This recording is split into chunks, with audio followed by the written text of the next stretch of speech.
আমাদের যেটা দেখো এখানে যেটা কোয়েশ্চেন এসেছে মোটামুটি থিওরি পার্টই বেশি আসবে। What is cache memory, how it is different from the main memory, what are the some of the design trade-off implementing superscalar processor, what are the data hazards, cache miss কাকে বলে, what are the causes to cache miss in a computer system, memory management unit কি কাজ করে virtual মেমোরিতে, concept of আবার দিয়েছে pipelining Hazard, how can be avoided, ওই তিনটে Hazard পড়েছো সেগুলো লিখবে। Describe the concept of virtual memory, modern কম্পিউটারে কিভাবে ইমপ্লিমেন্টেড হয়, ক্যাশে কোহারেন্স কাকে বলে, টেকনিক ইউজ করতে বলেছে, super scalar VLIW architecture in terms of their performance complexity design, আর একটা অঙ্ক দিয়েছে সেটা হচ্ছে পেজ টেবিলের করসপন্ডিং অঙ্ক। এই কটা কোশ্চেন দিয়েছে তোমাদের আর্কিটেকচারে। সো আর যদি প্রিভিয়াস ইয়ার কোশ্চেন আরেকটা দেখি, এখানে যেমন নন লিনিয়ার পাইপলাইনিং দিয়েছে, এই কোশ্চেন 18 ওই একই কোশ্চেনের type, CI 6 RISC, cache coherence, VLIW, data flow computer, cluster computer, locality of reference কাকে বলছে, ক্যাশে ম্যাপিং কাকে বলা হয়, অ্যাসোসিয়েটিভ ম্যাপিং কি, ক্যাশে মেমোরি কি, কাকে করে ইনক্লুড করা হয়, miss penalty, 3 types of cache miss, এগুলো আসে। আর আসছে difference between static dynamic, what do you mean by bisection width and the diameter of a network, vector processor array processor এর difference, shared memory multiprocessor system এর জিনিস। আর আছে low order interleaved memory and its advantages, a technique to sir achieve। আপনাকে তো আমি এটাও পাঠিয়েছিলাম যে কি বলে ওই অর্গানাইজারটা নতুন একদম আমি জানি না কোথায় পাঠিয়েছিলে, হোয়াটসঅ্যাপেই পাঠান। হোয়াটসঅ্যাপে পাঠাওনি, লিঙ্ক পাঠিয়েছিলে, সে লিঙ্ক খুলবে না। সো কেন বুঝবেন? খুলবে না তার কারণ তুমি জানো না কিভাবে খুলতে হয়। তার কারণ ওটা যদি তোমার মোবাইল, তোমার মেইল আইডি দিয়ে খুলতে হয় তাহলে তোমাকে ওটা অ্যাক্সেস পারমিশন দিতে হয় মোবাইল থেকে, যেটা আমি কালকে চেয়েছিলাম কিন্তু সেটা আহ, ওটা সম্ভব নয়। ওটা তোমার অ্যাক্সেস পারমিশন তোমার মোবাইল থেকে দিলে তবেই খোলে, জিমেল খোলার প্রসিডিওরই সেটা। সো ওটা পাওয়া যায়নি। So what are the differences between scalar processor and vector processor, multiple issue processor, loosely coupled and tightly coupled system, আর হচ্ছে স্যার ইয়েস। স্যার বলছি আমাদের কলেজের স্যার বলেছিল একটা 15 মার্কসের অঙ্ক আসার চান্স আছে, ওই বড় অঙ্কটা। 15 মার্কসের যদি অঙ্ক আসে তাহলে আইদার ক্যাশ থেকে আসবে, আইদার হুম। তোমার এ থেকে আসতে পারে, পেজ ভার্চুয়াল পেজিং থেকে আসতে পারে।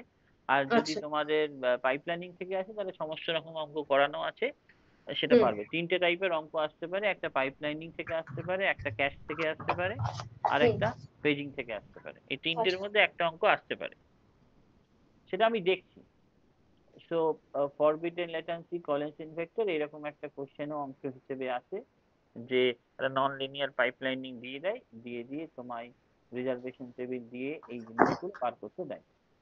তো হ্যাঁ। এইরকম কোশ্চেন মানে মোটামুটি কোশ্চেন্স এর কমন, মোটামুটি তুমি এটা ভাবতে পারো, এই যে ফ্লাইং ক্লাসিফিকেশন, হ্যাজার্ড কি, তারপরে সি অ্যাক্সিস মানে এটা ভেক্টর প্রসেসর, অ্যারে প্রসেসর, ভিএলআর ডাইভু, এইগুলোর মধ্যে কোনো কোনো একটা আসবে। যাই হোক আমি একটু একটু করে স্টার্ট করি যাতে তাই ব্যাপারটা। টেবিলের অঙ্কটা একবার দেখে দেবেন। কিসের অঙ্ক?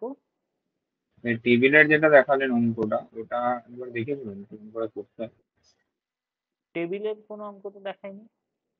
না মানে ওই যে রিজার্ভেশন টেবিলে যে অঙ্কটা দিয়েছিল। হ্যাঁ স্যার দেখিয়ে ওটা কি ল্যাটেন্সির অঙ্ক? ল্যাটেন্সির অঙ্ক। আচ্ছা। আচ্ছা যাই হোক আমি স্টার্ট করি কথা, আমি হয়ে যাক তারপরে তোমাদের যা যা জিজ্ঞাসা সেগুলো জিজ্ঞেস করো। সো আমাদের যেটা ক্যাশ মেমোরির ক্ষেত্রে আমরা জানি, নর্মালি ক্যাশ মেমোরির ক্ষেত্রে তিন রকম অ্যাক্সেস স্ট্র্যাটেজি আছে। একটাকে বলা হয় ডিরেক্ট ম্যাপিং, একটাকে বলা হয় অ্যাসোসিয়েটিভ ম্যাপিং, এবং আরেকটা হচ্ছে সেট অ্যাসোসিয়েটিভ ম্যাপিং। আমরা জানি যে ক্যাশ মেমোরি কোথায় থাকে, প্রসেসরের সবচেয়ে কাছে মানে থাকে কম্পেয়ার টু দ্য আদার যেগুলো এক্সটার্নাল মেমোরি, এবং সেই কারণে ক্যাশ মেমোরি অনেক বেশি ফাস্টার হয়। তো আমরা কি করি মেইন মেমোরি মানে ধরো কোনো একটা মুভি তুমি রান করাচ্ছ, সেই মুভির সার্টেন পোর্শন মেইন মেমোরিতে চলছে, আবার সেখান থেকে certain portion which is more useful সেটাকে আমরা ক্যাশ মেমোরিতে নিয়ে আসি।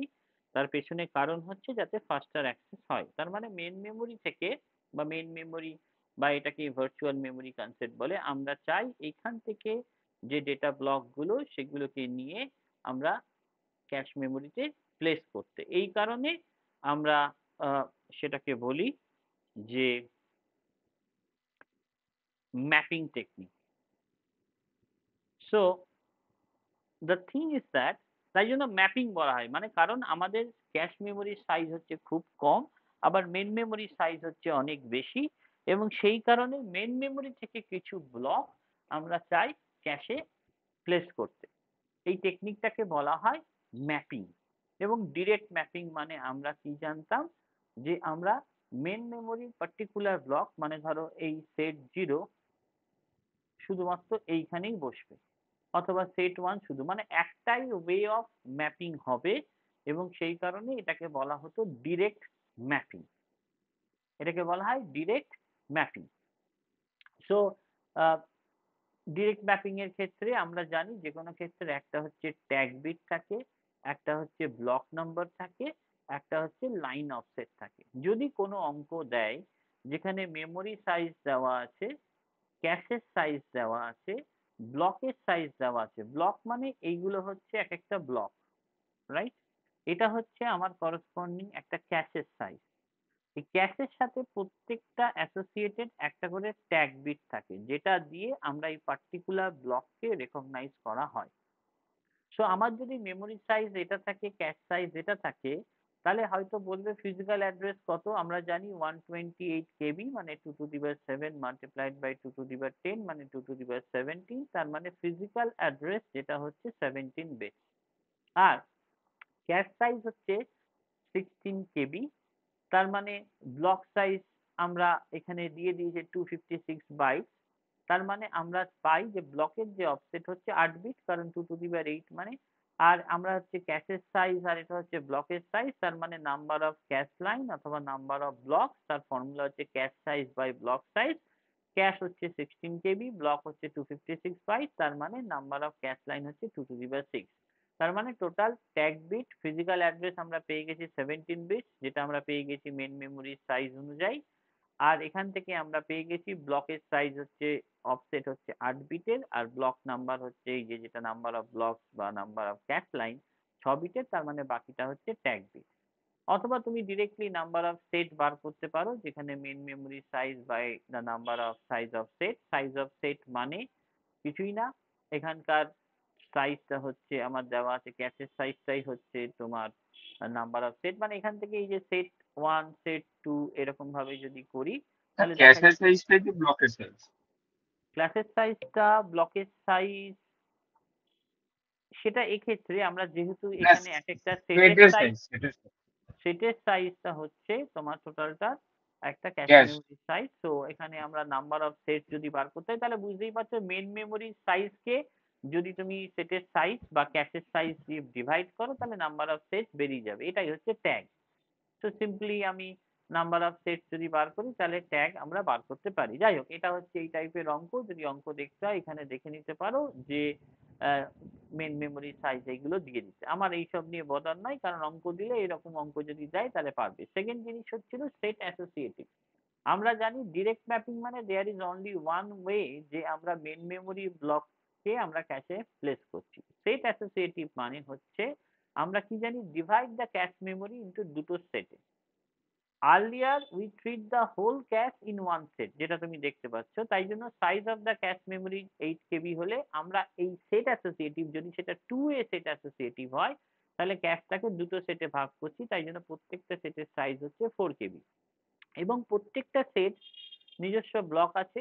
তার মানে whole thing in one set. আগে ছিল 2 টু দি পাওয়ার 256 ব্লক, এখন হাফ হয়ে যাবে, তাহলে ব্লকও হয়ে যাবে 128। তার মানে এখানে আমরা ডিভাইড করছি মেইন মেমোরিকে ইনটু সেট এবং প্রত্যেকটা সেটের সাইজ হচ্ছে 4 কেবি, রাইট? আর ডিরেক্ট ম্যাপিং এর জন্য সেটের সাইজ ছিল ক্যাশের সাইজের সমান, এখানে আমি দুটো সেটে ভেঙেছি তাই প্রত্যেকটা সাইজ সেটের সাইজ হচ্ছে 4 কেবি হয়ে যাচ্ছে। তার মানে 2A সেট অ্যাসোসিয়েটিভ মানে এইগুলো জাস্ট সেট নাম্বারটা 20 বিট একটা বেড়ে যাচ্ছে। তো এখানে আমরা জাস্ট ঘটনাটা এরকম যে আমরা ক্যাশকে দুটো সেটে ভেঙেছি। দেখো সেট 0 তে ভেঙেছি এবং সেট 1 এ ভেঙেছি এবং এর ভেতরে ব্লকটা ছিল 0 থেকে 127, এর ভেতরে ব্লক হচ্ছে 0 to 127 এবং আমরা এই পুরো সেট মেমোরিটাকেও সেটে ভেঙেছি এবং এখানে কি হচ্ছে দুটো ওয়ে আছে। মানে ব্লক 0 দেখো লেখা আছে লাল দিয়ে block 0 can go to any of the set of the cache. তাই জন্য বলা হচ্ছে 2 ওয়ে সেট অ্যাসোসিয়েটিভ। যদি 4 ওয়ে সেট অ্যাসোসিয়েটিভ হতো তাহলে ক্যাশটাকে 4টে ভাগে ভাগ করতাম। মানে প্রত্যেকটা size of the set 2 KB করে হতো। Simple as that. আমরা এইরকম ভাবে 2A সেট অ্যাসোসিয়েটিভ করি। সো এখানেও আমরা হ্যাঁ, মানে বলছি যে এখানে একটা জিনিস আপনি এটা বললেন না যে ব্লক 0 যেকোনো একটা সেটে যেতে পারে। সেট 0 কে যেকোনো একটা সেটে মানে আমার এখানে প্রত্যেকটা সেটকে 0 থেকে 127 ব্লকে ডিভাইড করা হয়েছে। Set is itself divided into block.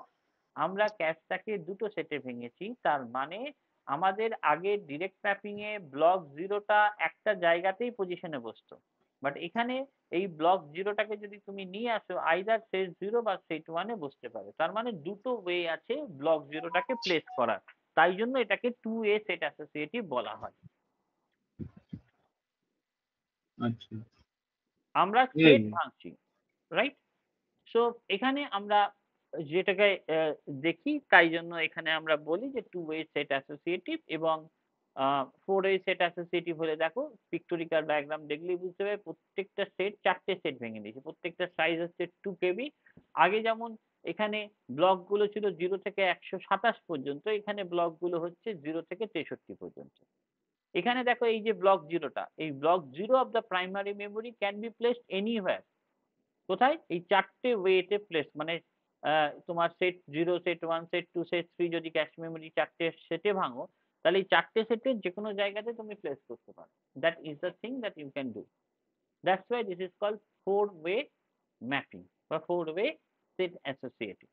That is the thing যেটা আমরা করি। যে block 0 can go to block 0 of cache, but there are 4 ways of doing that.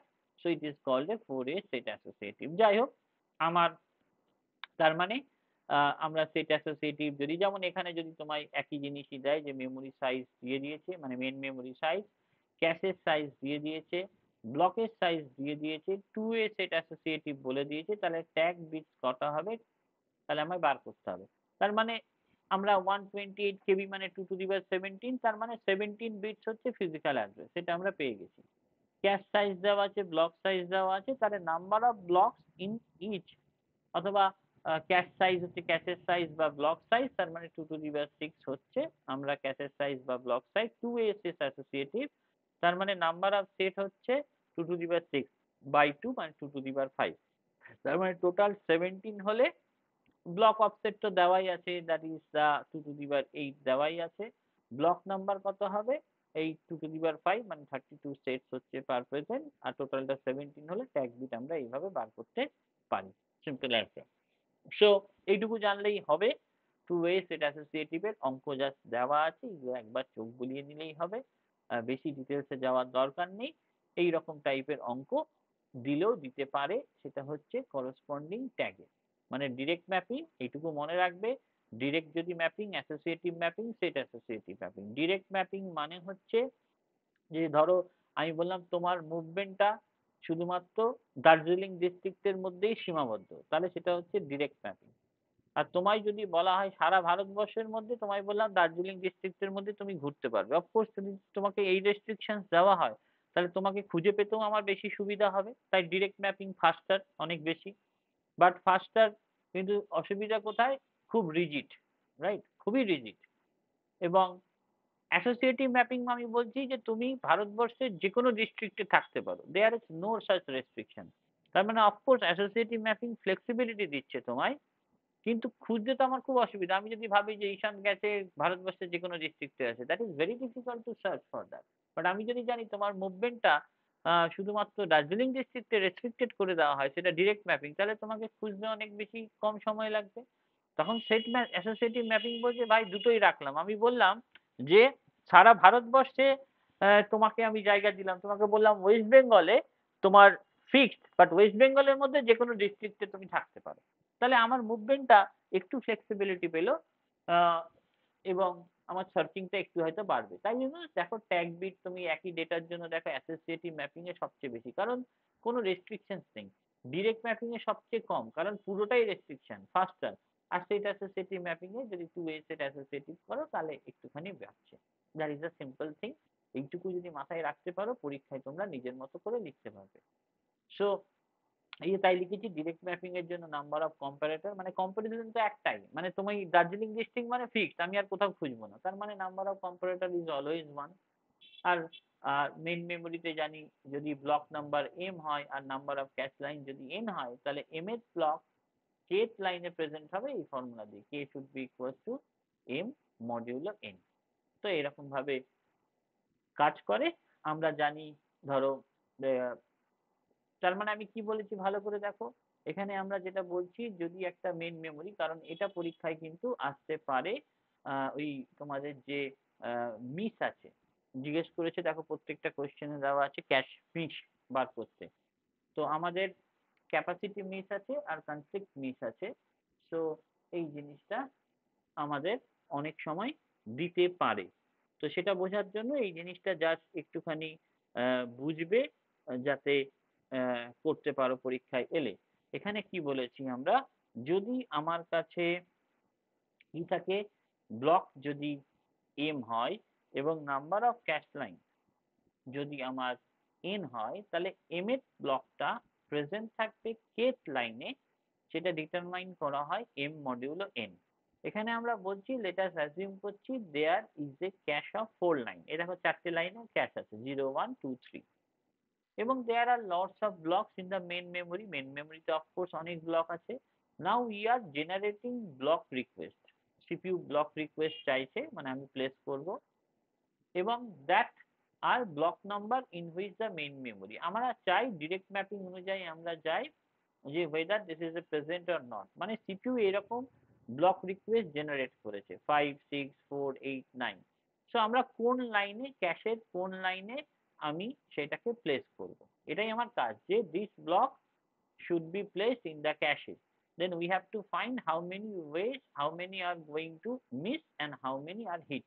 আমরা কি বলছি 9 আসছে, তাহলে কটা ক্যাশ লাইন বলেছি, 4টে ক্যাশ লাইন, আমি বলেছি m মডিউলো n, তার মানে 9 modulo 4 that will give you 1। তাহলে 1 নাম্বার লোকেশনে আমি প্রথম 5 কে বসালাম, ভালো করে বুঝো 5 কে বসালাম, তার মানে this is A miss. Miss মানে কি, মিস মানে নেই, প্রথমবার যখন বসাবে সেটা সবসময় miss, and that is known as nothing but conflict miss, মানে আমার কিছু করার নেই, ফাঁকা হলে সেখানে আমাকে বসাতেই হবে। নাও 6 নাম্বার এসেছে, রাইট, 6 নাম্বারটা আমাদের এসেছে, তাহলে 6 নাম্বার যখন আমার কাছে এসেছে, তাহলে 6 modulo 4 that will give you কত হচ্ছে এখানে, 6 মডিউলো 4 দ্যাট উড বি 2।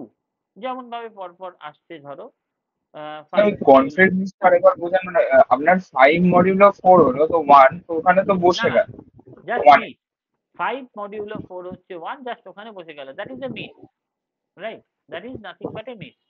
তারপরে আসছে কত, 6 মডিউলো 4, তো ফাঁকা জায়গা, 1 পজিশনে তো বসে গেল। আচ্ছা মানে মিস মানে কি আগে আমাকে বলো, what do you mean by miss, সেটাকে বলো দেখি। মিস বলতে তো মানে আপনার যদি মানে নরমালি না পেলাম জিনিসটা, মানে যেটা মানে ক্যাশে আছে, কি না পেলে, মানে মেইন মেমোরি যে থেকে তুমি ব্লককে ক্যাশ মেমোরিতে প্লেস করতে চাও, এটাই তো কাজ। এবং হ্যাঁ যদি ব্লকটা ক্যাশ মেমোরিতে না থাকে, রাইট, মানে ব্লকের যেগুলো চাইছি সেটা যদি না পেলাম, কোথায় না পেলাম, মানে সিপিইউ যখন জেনারেট করছে, মানে রিকোয়েস্ট জেনারেট করছে যে আমি এখানে মানে ব্লকটাকে প্লেস করব ক্যাশের মধ্যে, এবং যদি ব্লকটাকে মানে মিস হয়, যদি মানে ব্লকটা প্লেস হলো বাট ওর মধ্যে আমি যেগুলো মানে যে ডেটাগুলো চাইছিলাম ওটা থাকলো না, বা ব্লকটাই প্লেস করবার মধ্যে। আমি বুঝতে পারছি না তোমার কথা। তোমার কাছে ক্যাশ মেমোরি আছে, তোমার কাছে সিপিইউ রিকোয়েস্ট পাঠালো, তুমি সেই রিকোয়েস্ট গুলোতে ক্যাশ মেমোরিতে বসাতে চাইছো, এটাই তো কাজ। যদি হ্যাঁ স্যার। ক্যাশ মেমোরিতে সেই ব্লক গুলো না থাকে তাকে আমরা মিস বলি, তাই তো? হ্যাঁ স্যার। তাহলে 5টা কি ক্যাশ মেমোরিতে অলরেডি ছিল? যেটা সিপিইউ না রিকোয়েস্ট করেছে 5 ব্লকটা, সেটা কি ক্যাশ মেমোরিতে আগে থেকে বসে ছিল? না না না তাহলে যদি বসে না থাকে তাহলে সেটা কি হবে? মিস মিস হলো, মিস। রাইট? আচ্ছা, তাই ও না? মডিউলও করে করে দেখছে যে মানে কোন লোকেশনে ওটা খুঁজবে। খোঁজ লোকেশনে ওটা খুঁজবে এবং সেই লোকেশনে যদি না থাকে তাহলে আমি ওটাকে প্লেস করব। যদি কোনো লোকেশনে না থাকে তাহলে সেটাকে মিস বলা হয়। তার মানে ক্যাশের ১ম ৪ টে লাইনে কোনো ডেটা নেই, তার মানে ৪ টে মিস হবেই। Compulsory miss. সেটা কিছু করার নেই আমার। রাইট?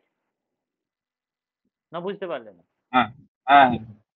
তার মানে কম্পালসারি মিস যেটা আমরা বলছি 5 modulo 4 equals to 1, that means a compulsory miss. মানে আমাকে ১ নাম্বার ব্লকে ৫ কে বসাতেই হবে। তার মানে মিস মানে ক্যাশে তো ছিল না, আমায় তো বসাতে হচ্ছে। তারপরে 6 এসেছে 6 মডিউলো 4, সেটা 2 এলো। তার মানে 2 নাম্বার ব্লকে আমি ওটাকে বসালাম। That is also compulsory miss. তারপরে আমার কি এলো? রিকোয়েস্ট 4 এলো। তার মানে 4 modulo 4, that will give you 0। তার মানে this is also compulsory miss, right? This is also compulsory miss. তারপরে দেখো তোমার যখন 8 এলো, 8 মডিউলো 4 0, তার মানে আমার already 4 number block already placed আছে। তার মানে সেটাকে সরিয়ে যখন আমায় 8 নাম্বার ব্লককে প্লেস করতে হচ্ছে, that is called a conflict miss.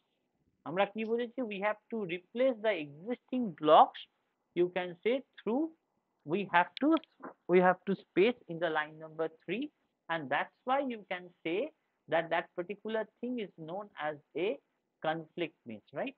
So 4 modulo 4, that is equals to 0, এটা যখন আমরা বসিয়ে ফেলেছি ব্লকে, তারপরে যখন 8 modulo 4 আমি বসাচ্ছি তখন that is a conflict miss, right? ঠিক একই ব্যাপার 9 মডিউলো 4 এবং যখন কোডটা ওভাররাইট হয়ে যাবে। একদম এটা আর আমার বলার কিছু নেই। এইটুকু মনে রাখবে। তাহলে মিস হচ্ছে ২ রকম। একটাকে বলা হয় কম্পালসরি মিস। কম্পালসরি মিস মানে you cannot avoid that particular situation. But in case of conflict miss, আমরা যখন কোনো existing block is already been placed and I want to remove that particular block, then this is nothing but a conflict miss. Right?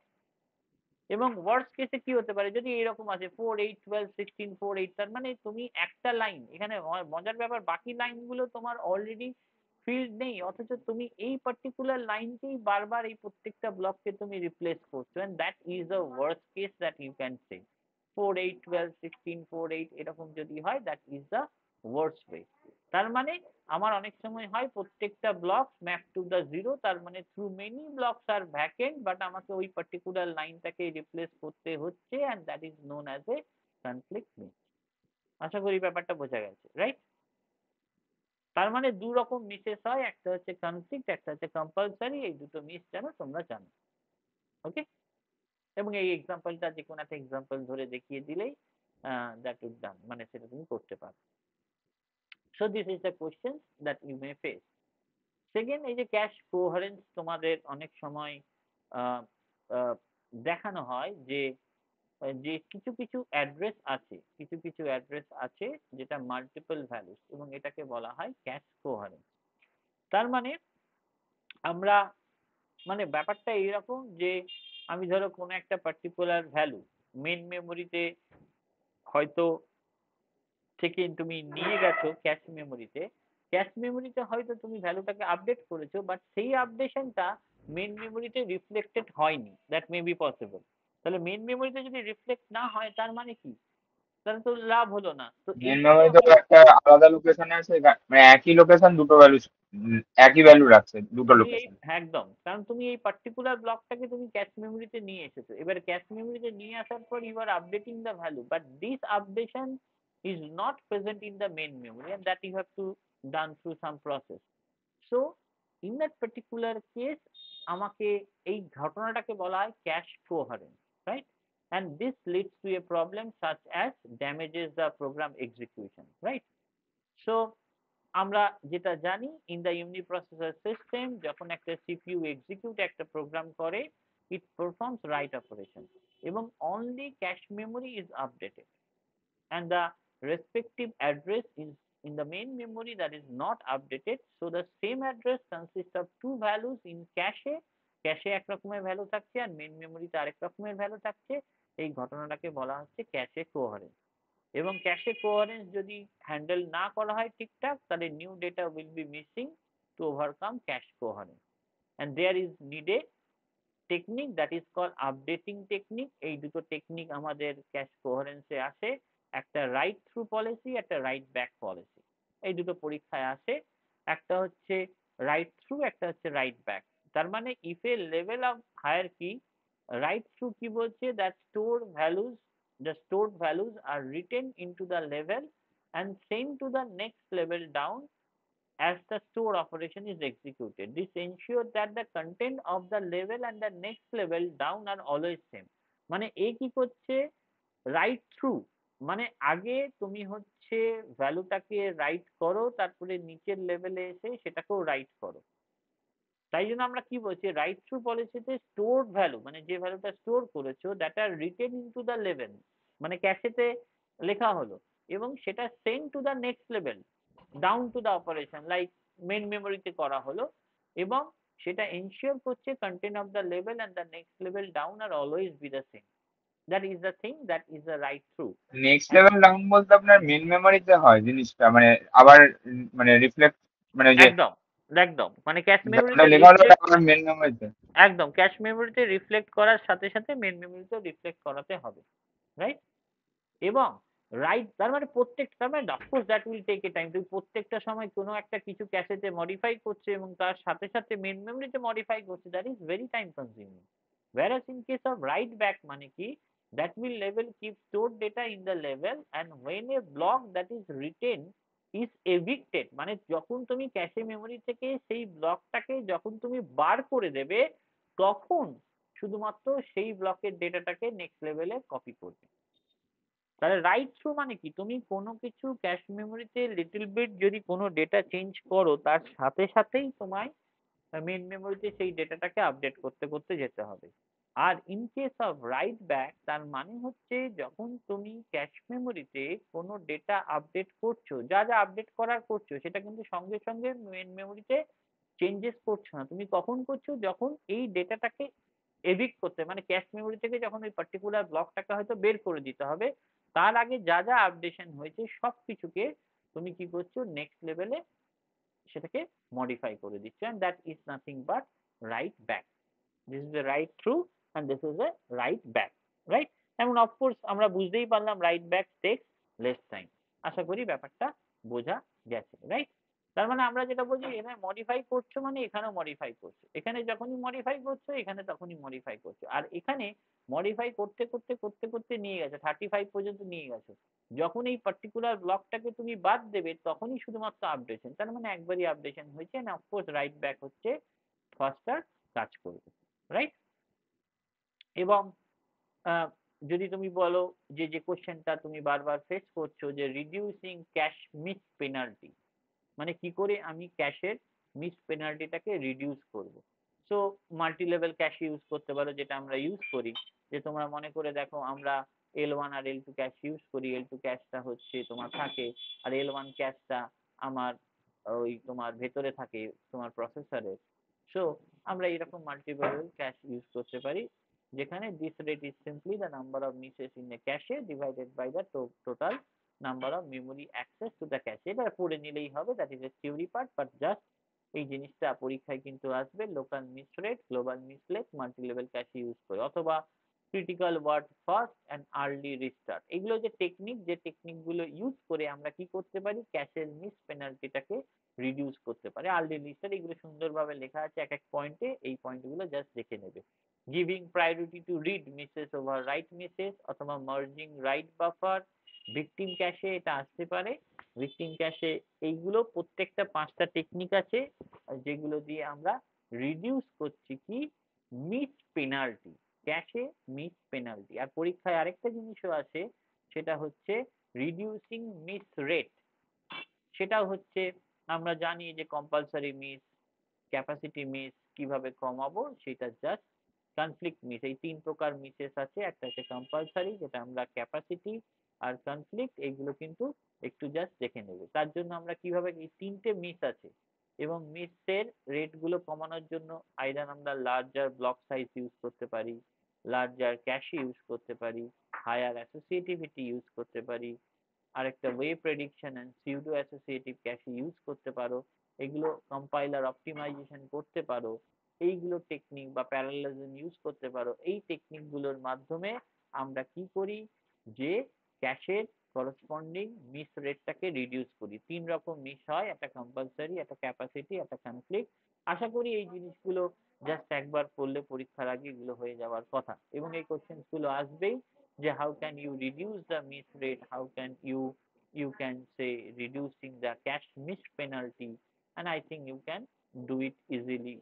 The thing is that in that particular case আরেকটা question তোমাদের আছে, যেটা হচ্ছে the differences between 6 and risk. 6 মানে হচ্ছে that is nothing but complex instruction set computer, and risk মানে হচ্ছে reduced instruction set computer. Reduced মানে কিন্তু there are very few way of doing the operation. Reduced মানে কিন্তু এটা নয় যে আমার কাছে 100 খানা ইনস্ট্রাকশন ছিল আর আমার রিক্সে সেখানে 50 খানা ইনস্ট্রাকশনে নামিয়ে নিয়ে চলে এসেছি। That is not the issue. Reduce means number of way of doing the operation that is restricted. কারণ তোমরা অ্যাড্রেসিং মোডস পড়েছো, তোমরা দেখেছো একটা ডেটাকে যদি মুভ করতে হয় তাহলে তুমি কি করতে পারো, ডিরেক্ট অ্যাড্রেসিং ইউজ করতে পারো, ইনডিরেক্ট অ্যাড্রেসিং ইউজ করতে পারো, ইন্ডেক্স অ্যাড্রেসিং ইউজ করতে পারো। তার মানে একটা জিনিসই তুমি ডিফারেন্ট ওয়েতে করতে পারো। বাট যদি তুমি রিস্ক সেটআপ আর্কিটেকচার ইউজ করো, তার মানে এখানে there are very few ways of doing the operation, মানে আমার কাছে খুব কম ওয়েতে এই অপারেশন গুলো করা হয়, এবং that's why this is known as A risk বা reduced set of instructions. This 6 is a flexible. That means when you add, there are several ways, several types of add. যেমন register upon register, register and number, register and memory location. There are different types of 6 operation, and that is flexible. Like that, if you want to add, there are 10 ways of doing that in 6. In risk, আমরা জানি addition, multiplication, division, subtraction, all of these operations are available, but there are not as many ways to do add as 6. মানে 6 এ যদি 10 রকম উপায়ে তুমি add করতে পারো, but risk এ কিন্তু সেটা থাকে না। এবং risk সাপোর্ট করছে register based operation, but flexibility of the operand is less in the risk processor. এবং এখানে সুন্দর কম্পারিজন দেওয়া আছে যেটা পরীক্ষায় লাগবে। It supports more register, 6 supports less register. It supports less addressing modes, that has support more addressing modes. It supports fixed length instruction. This is a variable length instruction. It supports unsuccessful pipelining. This is also, it is successful and this is unsuccessful. Here the CPI is 1.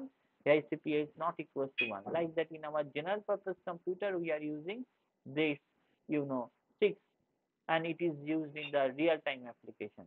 Generally personal application এর জন্য আমরা 6 use করি, but it is a expensive processor, কারণ অনেক বেশি ফাস্টার, সেটা risk, that is a less expensive. Hardware control device, this is a microprogram control device. আমাদের Pentium যে প্রসেসর গুলো আমরা ইউজ করি, that is nothing but, এটা হচ্ছে এটা আমরা বলতে পারি পেন্টিয়াম যে প্রসেসর গুলো আমরা ইউজ করি, that is nothing but the RISC. whereas some special আছে ARM প্রসেসর বা মোটোরোলা প্রসেসর, যেগুলো হচ্ছে আমাদের RISC কে সাপোর্ট করে। আর তোমাদের হয়তো কোশ্চেন এসেছিল মেমোরি ইন্টারলিভিং বলতে কি বোঝা হয়। তার মানে মেমোরি ইন্টারলিভিং মানে হচ্ছে combining smaller memory modules to form one large memory. আমি কোশ্চেন দেখলাম যে what do you mean by memory interleaving. তার মানে হচ্ছে কম্বাইন করছি যে স্মল মডিউলস গুলো থেকে একটা লার্জ মেমোরি আমরা তৈরি করি। যেমন তুমি যদি ইউজ করো র্যামের ভেতরে যদি র্যামের চিপ সাইজ দেখো, তাহলে দেখবে একটা সিঙ্গেল কিন্তু র্যাম 16 জিবি চিপ সাইজটা আমরা ইউজ করি না। আমরা কি করি, 16 জিবি হলো তাকে ডিফারেন্ট পার্টসে আমরা ভেঙে ফেলি। ধরো 4টে পার্ট বা 8টা পার্টে ভাঙা আছে ছোট ছোট চিপ, এবং এইটা করার পেছনে কারণ হচ্ছে ফাস্টার, বাট এই ঘটনাটাকে বলা হয় মেমোরি ইন্টারলিভিং। তার মানে we are combining smaller memory modules into one large. হ্যাঁ, আমি শুনতে পাইনি, একটু মাঝখানটা রিপিট করবেন স্যার? কিসের, কোনটা রিপিট করবো? এই যে মানে র্যামের ওখানটা বলছিলেন না, ওখান থেকে পুরো আটকে গেছিল স্যার, শুনতে পাইনি কিছু। র্যামের ওখানে যেটা আমরা বলছিলাম, যে আমরা যেটা বলছি যে র্যামের ক্ষেত্রে যখন তুমি ইউজ করো তখন কিন্তু তুমি দেখবে, র্যামের ক্ষেত্রে যখন তুমি ইউজ করো তখন তুমি দেখতে পাবে যে আমরা র্যামের কিন্তু একটা সিঙ্গেল মেমোরি আমরা ইউজ করি না। আমরা কি ইউজ করি? আমরা একটা পুরো মেমোরি ইউজ করি, তাকে ভেঙে নিই। মানে র্যামের কিন্তু একটা সিঙ্গেল মেমোরি 16 জিবির হয় না। তাকে ডিফারেন্ট পার্টে ভাগ করা হয় এবং ছোট, ছোট মেমোরি নিয়ে তাকে যদি যোগ করা হয় সেই টেকনিকটাকে আমরা বলি মেমোরি ইন্টারলিভিং। তাই জন্য আমরা জানি যে in most computer system memory is not implemented as a single large module. Instead, it is formed by combining several smaller modules using the method of memory interleaving. Memory interleaving এর মাধ্যমে আমরা বিভিন্ন smaller মডিউলকে add করা হয়। এটাকেই বলা হয় memory interleaving. তার মানে চিপ 1 এবং চিপ 2 যদি হয় তাহলে এই দুটো চিপকে আমরা কি করি? অ্যাড করা হয়। এই যে A2 যেমন হচ্ছে identifying which chips has to be used, তার মানে it will contain the higher part of the address, আর ওটা হচ্ছে লোয়ার পার্ট, মানে A2 যে ভ্যালুটা সেটা 0, তার মানে বোঝায় চিপ 1 আর বাকিটা বোঝায় চিপ। এবং এইভাবে যখন A2 টা আইডেন্টিফাই করে মানে হায়ার অর্ডারটা is identifying which chip has to be used, if the higher part of the address represent the interleaving, তখন তাকে বলা হয় হায়ার অর্ডার ইন্টারলিভিং। আর যদি সেকেন্ড চিপ, এখানে প্রবলেম, এখানে সুবিধাটা কি হচ্ছে? হায়ার অর্ডার ইন্টারলিভিং বা লোয়ার অর্ডার ইন্টারলিভিং করার সুবিধা, যদি কোনো কারণে আমাদের সেকেন্ড চিপ ফেল করে তাহলে ফার্স্ট চিপটা কিন্তু ঠিকঠাকই ওয়ার্ক করে, তার মানে হাই রিলায়েবিলিটি। মানে failure of one chip does not affect the other chip, that is the thing. এবং consecutive location are in the same chip, এটা হচ্ছে হায়ার অর্ডার ইন্টারলিভিং যদি করি। আর লোয়ার অর্ডার ইন্টারলিভিং মানে দেখো এখানে লোয়ার অ্যাড্রেসটা ইউজ করছে, দেখো এই যে A0 টা lower address, that would be use to select the chip. এখানে A0 টা আর A1 টা লোয়ার অ্যাড্রেস, সেগুলো আমরা ইউজ করছি। Both chips has the 4 location, collectively we have a 8 location. এবং এখানে লোয়ার অর্ডার অ্যাড্রেসটা চিপটাকে আইডেন্টিফাই করে, তাই জন্য এটাকে বলা হয় লোয়ার অর্ডার ইন্টারলিভিং। এবং কনজিকিউটিভ লোকেশন কি করে? Fallen in the different chips. কারণ তুমি ভেবে দেখো, এটা যদি 000 লোকেশন হয় সেটা চিপ 1 এ পড়ছে, 001 লোকেশন সেটা চিপ 2 তে পড়ছে, আবার 010 লোকেশনটা চিপ 1 এ পড়ছে আর 011 লোকেশনটা চিপ 2 তে পড়ছে। তার মানে কনজিকিউটিভ মেমোরি গুলো কিন্তু কনজিকিউটিভ মেমোরি লোকেশন গুলো সেগুলো ডিফারেন্ট লোকেশনে থাকছে। এবং যখন আমরা দেখেছি যে lower bit is use to select the chip, it is called the lower order interleaving, that is the thing. তার মানে লোয়ার অর্ডার আর হায়ার অর্ডার ইন্টারলিভিং আমরা যেটা বুঝতে পারছি, দিস ইজ লাইক দ্যাট। আমাদের নর্মালি 64 বিট ডেটা বাস আছে, তার মানে we can transfer 64 bit data in one cycle. এবং র্যামের কি করা, এই সেলগুলো প্রত্যেকটা 64 বিট থাকে এবং আমরা কি জানি এই 64 বিট 8 বিট করে করে মেমোরি সেলকে ভাগ করা। দেখবে র্যামের ভেতরে 8টা করে মেমোরি চিপ থাকে, কারণ আমরা এই টোটাল র্যামের প্রত্যেকটা সাইজকে 1 বাইট করে, তার মানে 64 মানে কত? 64 মানে 8টা চিপ রাখতে হবে, প্রত্যেকটা চিপ থেকে ডেটা পেলে তবে টোটাল 64 বিট ডেটা হয়। তার মানে ডেটা ইজ স্ট্রিপড অ্যাক্রস, মানে সাম ডেটা এখানে আছে, কিছু ডেটা এখানে আছে, কিছু ডেটা এখানে, মানে একসাথে 8টা করে চিপকে তোমায় ডেটা তুলতে হবে যাতে আমার 64 বিট ডেটা তুলতে পারি। এবং এখানে রিলায়েবিলিটিটা রো, এইটাকে বলা হয় RAID, RAID, this is called RAID. So তার মানে এখান থেকে আমরা কি বুঝলাম? আমাদের যেন ক্যাশের যা কোশ্চেন সেগুলো প্রত্যেকটা পারার কথা, কারণ অঙ্ক দেওয়ার সম্ভাবনা কম, যেগুলো দেবে সেগুলো আমি বললাম, ওটা দেখে নিলেই তোমরা পারবে।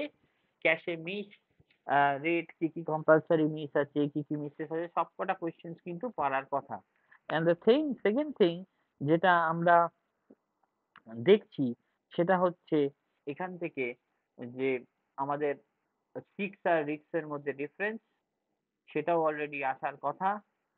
আর আমরা দেখেছি এখানে যে ওই ইন্টারলিভিং কি, ইন্টারলিভিং মানে অনেকগুলো ছোট ছোট মেমোরি সেলকে একসাথে জুড়ে বড় করা, এবং হায়ার অর্ডার হতে পারে যদি হায়ার বিট অ্যাড্রেসটা ইউজ করা হয়, লোয়ার অর্ডার মানে হচ্ছে লোয়ার বিট অ্যাড্রেসটা ইউজ করা হয়। জেনারেলি আমাদের এইরকম ভাবেই আমাদের সিস্টেমে কাজ করা হয়। নাও একটা কোশ্চেন আছে, যে কোশ্চেনটা আমরা দেখলাম যে যেমন এখানেও যদি তুমি দেখো তাহলে দেখতে পাবে, ইফ দা কোশ্চেন যদি আমরা দেখি, তাহলে দেখো এখানে এই কোশ্চেন গুলো কিন্তু পারবে, কোশ্চেন গুলো আবার আসবে। এই যে explain the concept of cache coherence, miss, penalty, discuss the technique to use and reduce it, এই পুরো কোশ্চেনটাই ওখানে আছে।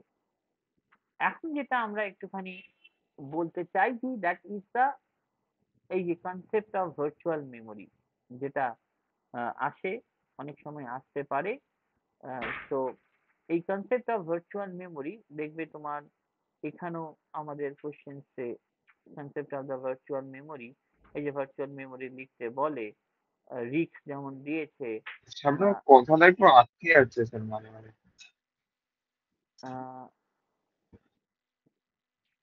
কি জানি আটকে যাচ্ছে কিনা জানি না। তো যদি আটকে যায় তাহলে সেটা একটুখানি আমি ভিডিও পাঠিয়ে দেবো, সে ভিডিও দেখে নিও, আমার মনে হয় বাকি জিনিসগুলো বুঝতে পারবে। সো একবার I am switching the internet, দেখো সেটা দিয়ে যদি হয় তাহলে ঠিক আছে। তো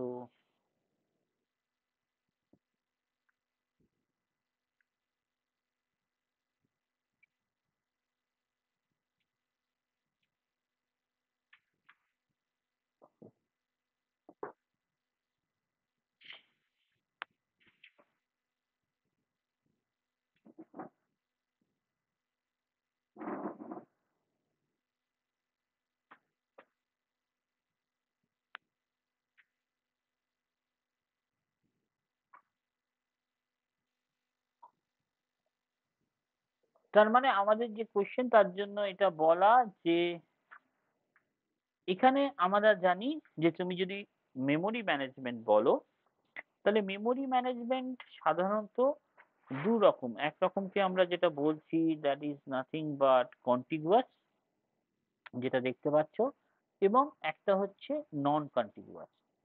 একটা হচ্ছে contiguous and another one is the non contiguous. Contiguous এর মধ্যে দুটো পার্ট, একটা হচ্ছে ফিক্সড পার্টিশন, একটাকে বলা হয় ভেরিয়েবল পার্টিশন স্কিম।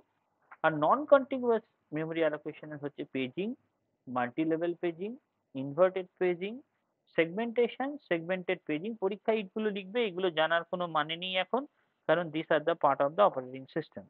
শুধু পরীক্ষায় যদি লাগে what do mean by memory management, তার মানে আমরা জানো যে র্যাম, মানে মেমোরি মানে এখানে র্যাম কে বোঝাচ্ছে, মানে সেটার মেমোরি ম্যানেজমেন্ট কে করে, অপারেটিং সিস্টেম করে, মানে কোন প্রোগ্রামকে র্যামের কোথায় রাখা হবে, কিরকম কি করা হবে, সেগুলো সব ডিসাইড করে কে, সেগুলো ডিসাইড করে হচ্ছে অপারেটিং সিস্টেম। এবং সেই অনুযায়ী ওটা যেমন আমরা ক্যাশের মেমোরি দেখছিলাম, যে ক্যাশের ক্ষেত্রে তোমরা কি দেখলাম যে ক্যাশ কিভাবে কাজ করে, ক্যাশের ডিস্ট্রিবিউশন, এখানে হচ্ছে মেন মেমোরি মানে সেকেন্ডারি মেমোরি, মানে হার্ড ডিস্ক থেকে ডেটাকে তুলে আমরা মেন মেমোরিতে নিয়ে আসছি, আবার মেন মেমোরি থেকে ডেটা তুলে যখন ক্যাশেতে নিয়ে যাচ্ছি তখন সেটাকে ক্যাশে মেমোরি ম্যাপিং বলছি। এটা হচ্ছে ভার্চুয়াল ম্যানেজমেন্ট বা মেমোরি ম্যানেজমেন্ট আমরা বলি, সেটি is done by the operating system. So in that particular case যদি তুমি দেখো, তাহলে আমরা এখানে বলছি যে ইন দ্যাট পার্টিকুলার কেস আমরা দেখছি যে দু রকম ভাবে ভাঙা যায় মেমোরি ম্যানেজমেন্টকে। একটা হচ্ছে কন্টিনিউয়াস, একটা হচ্ছে নন কন্টিনিউয়াস।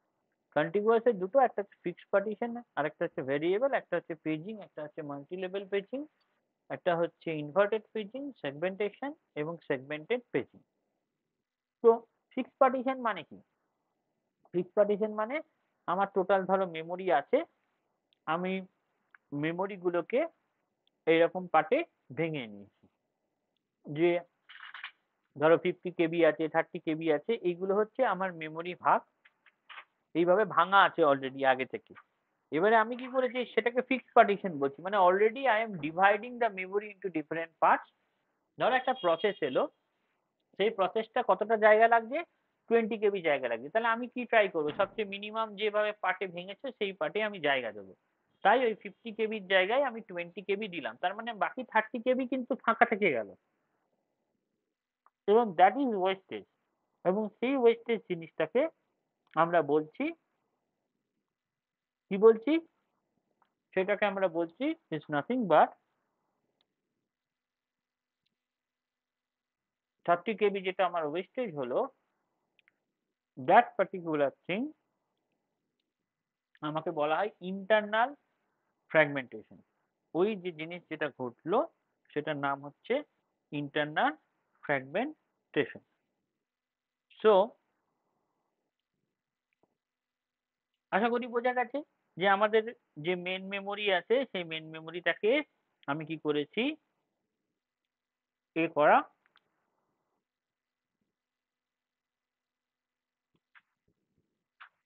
যেটা আমার অলরেডি পার্টিশনে ভাঙা আছে। আমার কাছে একটা প্রসেস 20 কেবি জায়গা চাইছে, সেই 20 কেবি জায়গাকে দিতে গেলে আমি 50 কেবি জায়গায় দেবো, কারণ সবচেয়ে মিনিমাম তাও আমাদের 30 কেবি কি হচ্ছে লস হচ্ছে। এবং সেই মেমোরি যেটা হচ্ছে সেটাকে বলা হয় ইন্টারনাল ফ্র্যাগমেন্টেশন। তার মানে ফিক্সড পার্টিশন স্কিম সাফার করছে ইন্টারনাল ফ্র্যাগমেন্টেশন। তাই জন্য আমি যেটা দেখি ভেরিয়েবল পার্টিশন। ভেরিয়েবল পার্টিশন মানে হচ্ছে আমার প্রসেস আসবে, আমি প্রথমে মেমোরিকে ওই রকম ফিক্সড পার্টে ভেঙে রাখবো না। আমার যেমন যেমন ইউনো সাইজ আসবে, যেমন যেমন মেমোরি সাইজ আসবে সেই অনুযায়ী আমি কি করব জায়গাটা কেক কাটার মতো অনেকটা, যা যত টাকা দরকার ঠিক অনুযায়ী আমি কেটে কেটে কেটে কেটে আস্তে আস্তে দেবো। সো ভেরিয়েবল পার্টি মানে একটা কন্টিগুয়াস এরকম ফ্রি ব্লক আছে। আমি কি করব ওই রকম প্রসেস গুলো এসেছে, ধরো একটা P1 প্রসেসের 50 কেবি জায়গা চাই, P2 প্রসেসের 150 কেবি জায়গা চাই, P3 প্রসেসের 350 কেবি জায়গা চাই। আমি কি করলাম অপারেটিং সিস্টেম প্রথমে ওই 50 কেবি জায়গা দিল, তারপরে যখন আবার 150 হলো তখন জায়গা দিল। তার মানে এইরকম ভাবে আস্তে আস্তে কন্টিগুয়াস মেমোরি লোকেশনে কেক কাটার মতো করে জায়গা দেওয়া হলো। কিন্তু প্রবলেম কোথায় দাঁড়ালো?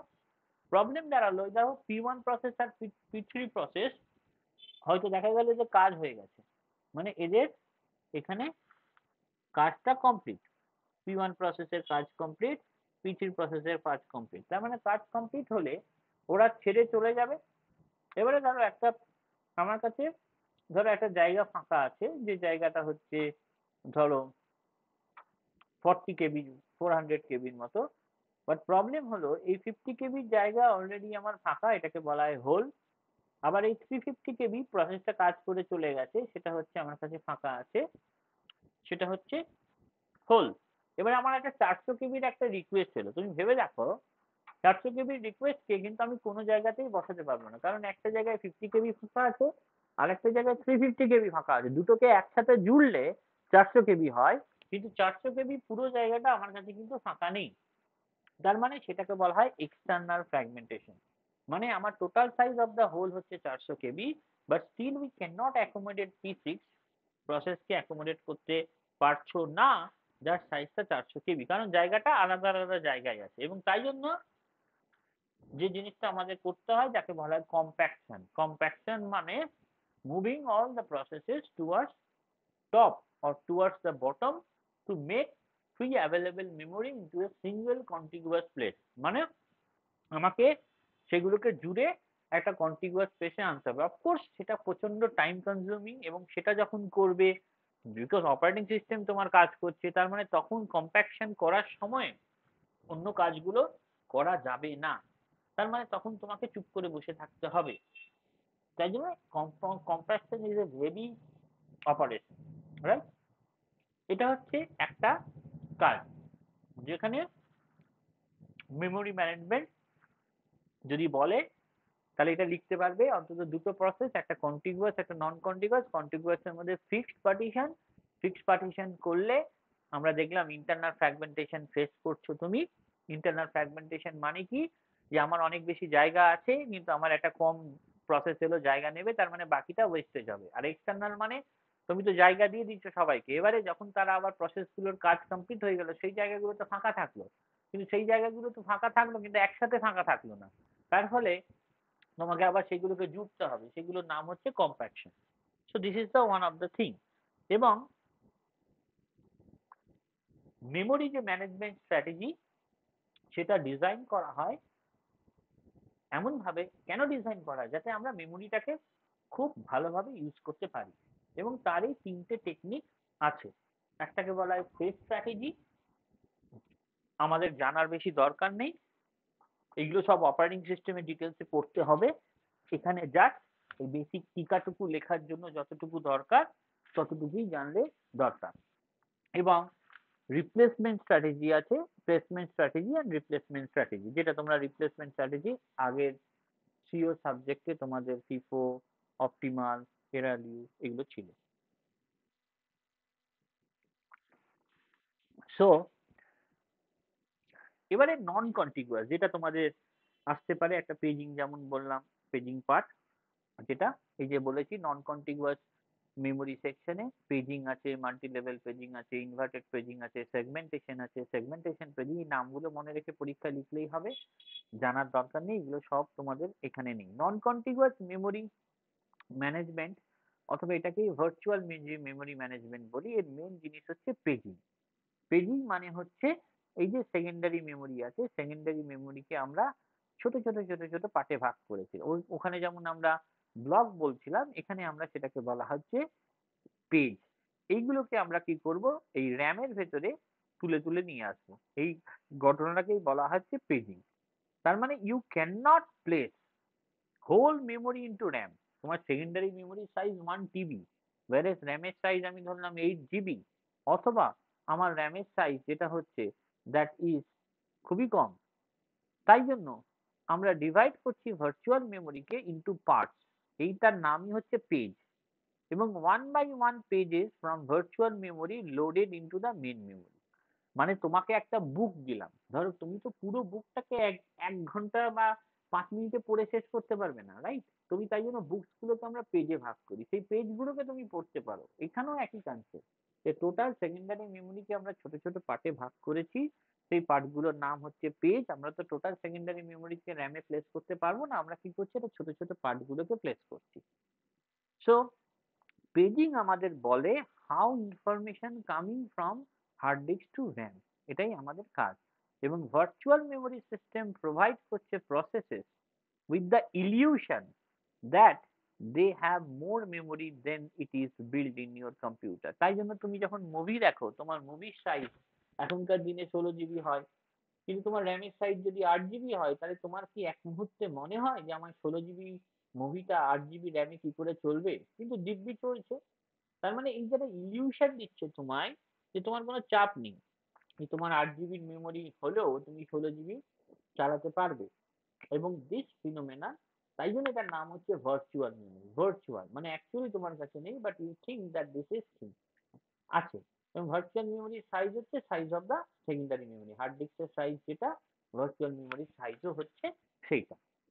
সো এই এই কনসেপ্টটা তোমাদের লাগবে, সেটাকে বলা হয়, যা যা লেখার এখানে আছে that is more than enough if you can write in your examination. So এটাকে বলা হচ্ছে ভার্চুয়াল মেমোরির কনসেপ্ট। সো নাও আমরা যেটা প্রসেসরের ক্ষেত্রে দেখি, যে প্রসেসর আমরা জানি যে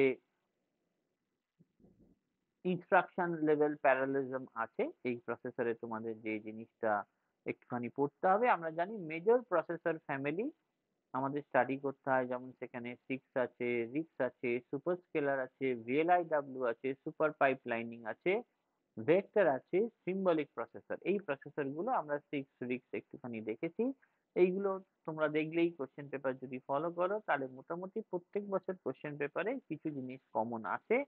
super scalar, VLIW, super pipelining, vector processor, array processor, এগুলো জাস্ট ডেফিনেশন এবং শর্ট নোটস আছে। এবং আমরা জানি যে স্কেলার বা vector processor are for numerical computation, এই জিনিসটা জাস্ট পড়লেই তোমাদের হয়ে যাওয়ার কথা। এবং symbolic processor are develop for AI application, right? So parallel computer সিস্টেমে আমরা জানি that you can say tend to take one of the three forms. একটা হচ্ছে প্যারালাল কম্পিউটারের মধ্যে first part instruction level parallel processor, অথবা মাল্টি থ্রেডেড প্রসেসর হয়, অথবা মাল্টি প্রসেসর হয়। আদার প্যারালাল প্রসেসিং টেকনিক ইউজ করা হয় ইনস্ট্রাকশন লেভেল প্যারালেলিজমের জন্য। একটাকে বলা হয় ভিএলআইডব্লিউ প্রসেসিং, একটা হচ্ছে ভেক্টর প্রসেসিং, একটা হচ্ছে অ্যারে প্রসেসিং, একটা হচ্ছে মাল্টি থ্রেডেড প্রসেসিং, রাইট? এইভাবে দুটো পার্টে ভাগ করা হয়। সো প্রথম যদি আমরা দেখি সুপার স্কেলার, রাইট? আমরা যদি দেখি যে সুপার স্কেলার, সো আমরা জানি 6 বা রিক্স scalar processor that can be improved with superscalar অথবা ভেক্টর আর্কিটেকচার। স্কেলার প্রসেসর হচ্ছে executing one instruction per cycle. Scalar যেহেতু মানে একটা instruction is issued per cycle and only one completion of instruction is expected from the pipelining per cycle। Scalar মানে তাই। আর super scalar মানে multiple instruction pipelining are use, মানে multiple instruction pipelining আমরা use করি, মানে মাল্টিপল ইনস্ট্রাকশন ইস্যু করা হয় পার সাইকেল এবং multiple results are generated per cycle, that is the difference. ওখানে সিঙ্গেল রেজাল্ট জেনারেট করা হচ্ছে, এখানে আমার মাল্টিপল রেজাল্ট জেনারেট করা যায় in case of you can say super scalar. মানে স্কেলারেরও বেশি সুপার স্কেলার, মানে অনেকগুলো স্কেলার যদি পরপর লাগাও তাহলে সুপার স্কেলার হচ্ছে। Super scalar processor are designed to exploit more instruction level parallelism in user program। instruction level parallelism মানেই বুঝছে অনেকগুলো ইনস্ট্রাকশন একসাথে চলছে and only independent instruction can be executed in parallel without causing a wait state, that is the thing। আমরা কি জানি normal ক্ষেত্রে আমরা অলরেডি পড়েছি ফেচিং হয়, ডিকোডিং হয়, আমি যদি ধরলাম এক্সিকিউটিং হয়, রাইট ব্যাক হয়। সো আমরা নর্মালি কি করেছি একটা ইনস্ট্রাকশন, আমরা যদি নর্মাল পাইপলাইনিং তুমি ভেবে দেখো এরকম ভাবে পাইপলাইনিং হতো, আমরা কি করতাম একটা প্রথমে ফেচ করলাম, তারপর ডিকোড করলাম, তারপর এক্সিকিউট করলাম, তারপর রাইট ব্যাক। তার মানে যখন একটা ইনস্ট্রাকশন পরের ইনস্ট্রাকশন কি আমরা জানি ও যখন ডিকোড করবে তখন আমি আরেকটা ইনস্ট্রাকশনের ফেচিংটা শুরু করে দেবো। তো আমরা নর্মালি এইরকম ভাবে একটা করে পাইপলাইনিং এর ক্ষেত্রে মনে করে দেখো কাজ করতাম। আর এখানে ভালো করে দেখো সুপার স্কেলার মানে দেখো এখানে তিনটে ইনস্ট্রাকশন আছে, এখানে যদি ভালো করে দেখো দ্যাট হ্যাজ থ্রি ইনস্ট্রাকশন, মানে তিনটে ইনস্ট্রাকশন একসাথে চলছে, একটা দুটো তিনটে। আবার পরে দেখো একটা দুটো তিনটে, আবার পরে দেখো একটা দুটো তিনটে। তার মানে আগেরটার চেয়ে এটার ডিফারেন্স কিন্তু কিছু নেই, এখানে যেমন একটা একটা করে চলতো, যখন এখানে ফেচ হতো, ধরো এখানে ডিকোড হতো, এখানে ধরো এক্সিকিউট হতো, একটা ইনস্ট্রাকশনই হচ্ছে, এখানে ধরো রাইট ব্যাক হচ্ছে, পরেরটা এখান থেকে এ যখন ডিকোডিং করছে তখন এ ফেচিং স্টার্ট করছে, এইরকম ভাবে হতো। এখানে তিনটে করে ইনস্ট্রাকশন একসাথে হচ্ছে, দ্যাট ইজ দ্য ডিফারেন্স। এটাকে বলা হয় সুপার স্কেলার অফ ডিগ্রি 3। তার মানে আমরা জানি super scalar processor of degree m can issue m instruction per cycle. আর যদি m এর ভ্যালু 1 হয় তাহলে simple this is a scalar processor হয়ে যাবে, রাইট? তো এখানে বলা যাচ্ছে in order to fully utilize the superscalar processor of degree m, m instruction must be executable in parallel। যদি সেটা হয় তাহলে সেটাকে বলবো সুপারস্কেলার। সুপারস্কেলারের ইনস্ট্রাকশনের এক্সাম্পল হচ্ছে IBM RS 6000 অথবা DEC 21.064 অথবা Intel i960CA। These all are nothing but the superscalar processor। These all are nothing but you can say the superscalar processor। এটা পরীক্ষায় লিখলে এটা যথেষ্ট যদি তুমি লিখতে পারো। নেক্সট হচ্ছে VLIW, যেটা পরীক্ষায় আছে, এবং VLIW architecture that is generalized from two well established concept. কি কি? একটা হচ্ছে হরাইজন্টাল মাইক্রোকোডিং এবং সুপার স্কেলার প্রসেসিং, এই দুটোকে মিক্স আপ করে আমরা VLIW তৈরি করা হয়েছে। VLIW মানে হচ্ছে ভেরি লং ইনস্ট্রাকশন ওয়ার্ড, এবং এটা কি hundreds of bits in length এইরকম ভাবে করা হয়। ধরো একটা রেজিস্টার ফাইল আছে, ছবিটা এঁকে দেবে, লোড আছে, লোড ইউনিট আছে, functional point unit, add unit, যেটা আমরা ফ্লোটিং পয়েন্ট ইউনিট আছে, এফপি মানে হচ্ছে floating point, add unit, integer unit আছে, ব্রাঞ্চ ইউনিট আছে, এগুলো প্রত্যেকটা এরকম ভাবে যুক্ত। জাস্ট দুটো রেজিস্টার ফাইল এসে ঢুকছে ডেটা, আর এখান থেকে বেরিয়ে আবার এখানে রেজিস্টার ফাইলে আপডেট হচ্ছে, আর মেন মেমোরির সাথে কানেক্টেড। জেনারেলি একটা যে কোনো VLIW প্রসেসরের ইনস্ট্রাকশন ফরম্যাটটা দেখতে এরকম হয়। কি থাকে? লোড অ্যান্ড স্টোর থাকে, ফ্লোটিং পয়েন্ট অ্যাডিশন থাকে, ফ্লোটিং পয়েন্ট মাল্টিপ্লিকেশন থাকে, ব্রাঞ্চ থাকে, ইন্টিজার ALU থাকে, আর ডট ডট ডট এইরকম একটা জেনারেলি যদি তুমি বলো VLIW instruction format, that should be এইরকম দেখতে থাকি। এবং আমরা দেখতে পাই যে মাল্টিপল ফাংশনাল ইউনিটস যেগুলো ইউজ করা হয় concurrently in a VLIW processor এবং all functional unit share the common large register file। তাই জন্য আমরা দেখছি এই যদি রেজিস্টার ফাইল নাও, রেজিস্টার ফাইল থেকে এই ডেটা নিচ্ছে, আবার ডেটা গুলো হয়ে যাওয়ার পর রেজিস্টার ফাইলে গিয়ে স্টোর করছে। তাই জন্য আমরা লিখেছি যে all function units share the use of common large register file এবং the operation to be simultaneously executed by the functional unit are synchronized in a VLIW instruction। তার মানে VLI এক্সিকিউশনটা এরকম ভাবে দেখতে হয়, এইরকম ভাবে ধরো এক্সিকিউট হচ্ছে। প্রত্যেকটা ইনস্ট্রাকশন স্পেসিফাই করছে মাল্টিপল অপারেশন। মানে আমার একটা ইনস্ট্রাকশন যেমন আগে পরপর ৩ টে ইনস্ট্রাকশন ছিল, এখানে হচ্ছে হয়তো প্যারালালি কাজগুলো এরকম ভাবে হচ্ছে। মানে এইটা একসাথে কাজ করছে। আবার এইটা একসাথে কাজ করছে। এইগুলো হচ্ছে একেকটা ইনস্ট্রাকশন সেট। আমরা যেটা বলতে চাইছি এখানে যে প্রত্যেকটা ইনস্ট্রাকশন স্পেসিফাই করছে মাল্টিপল অপারেশন। প্রত্যেকটা ইনস্ট্রাকশনে মাল্টিপল অপারেশন আছে। VLI machine behaves much like a superscalar machine with the three difference। কি difference? বলছে the decoding of the VLIW instruction is easier than the superscalar। Second বলছে the code density of the superscalar machine is better when available instruction level parallelism is less than the exploitable by the VLI। এগুলো তোমাকে একটুখানি reading করে লিখতে হবে, কারণ যতটা মনে রাখতে পারবে ততটাই লিখবে, তার বেশি ভাবার দরকার নেই। তাহলে প্রথম পয়েন্টটা is very easy, যে decoding of the VLIW instruction is easier than of the superscalar instruction। Second বলছি জাস্ট কথাটা code density of the superscalar machine that is better than the available instruction level parallelism. এইটুকু লিখলেই হবে। আর third হচ্ছে superscalar machine can be object code compatible with large family of non parallel machine. On the contrary বলছে VLIW machine exploiting different amount of parallelism would require different instruction set। মানে VLIW তে আমার এটা করতে গেলে different instruction সেটের দরকার হতে পারে, সুপার স্কেলে অবজেক্ট কোড কম্প্যাটিবল হয়। জাস্ট এইটুকু জানলে আমরা বলতে পারছি সুপার স্কেলার আর VLIW।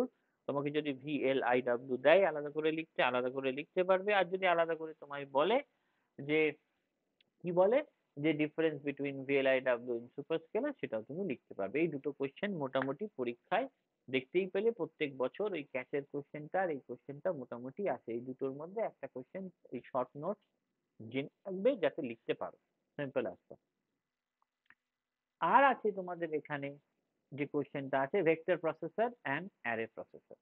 ভেক্টর মানে কিন্তু আলাদা কিছু না, ভেক্টর মানে প্যারালালি এক্সিকিউশন করতে পারে, মানে একটা ওয়ান ডাইমেনশন এরকম জিনিস যাতে প্যারালালি এক্সিকিউট করা যায়। তাই ভেক্টর প্রসেসর হচ্ছে একটা কোপ্রসেসর। কোপ্রসেসর মানে মানে প্যারালালি চলে। যেমন ধরো আমরা এখনকার দিনে কি করি, যদি তোমাকে খুব বেশি গেম খেলতে হয় তখন তুমি কি করো, একটা এক্সট্রা কোপ্রসেসর যেটা বলে ওই জিপিইউ তোমরা ইউজ করো। কিসের জন্য? যাতে জিপিইউটা ওই গেমের গ্রাফিক্সটাকে হ্যান্ডেল করে, তাতে তোমার মেন প্রসেসরের উপর চাপ কম পড়ে এবং তোমার এক্সিকিউশন অনেক ফাস্টার হয়।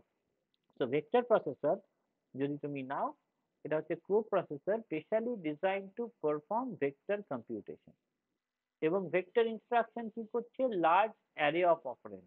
In other words same operation will be perform over a string of data, যাতে প্যারালালি কাজ করতে পারে।